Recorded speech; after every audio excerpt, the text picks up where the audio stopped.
Şimdi biz de İdlib'deki durumu malum biliyoruz. Evet. İdlib'de Rusya ve Esed rejimi hala saldırıları devam ediyor maalesef.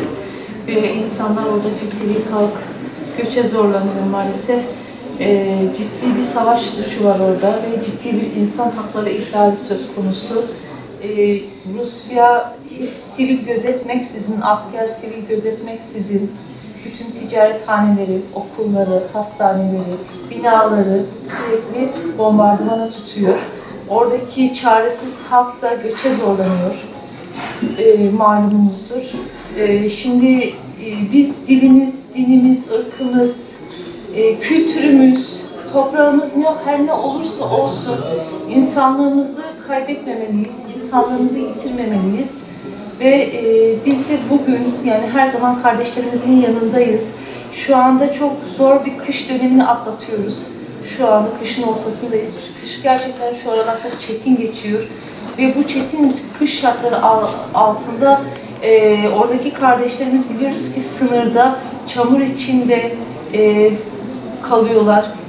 Bir bez parçasını sel çamurların üzerine kurmuşlar. Orada yaşam mücadelesi veriyorlar. 400 kişi bir camiye sığınmış. Orada ısınmaya çalışıyorlar. Ve bu insanlar her şeylerini bırakmışlar ve her şeyde ihtiyaçları var. Gıda ihtiyacı var, kıyafet ihtiyacı var, dört duvara ihtiyaçları var.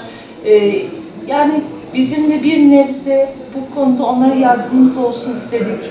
O nedenle Hüdapar İstanbul Kadın Kolları adına dedik ne yapabiliriz kardeşlerimiz için. Biz her şekilde onların maddi manevi yanındayız.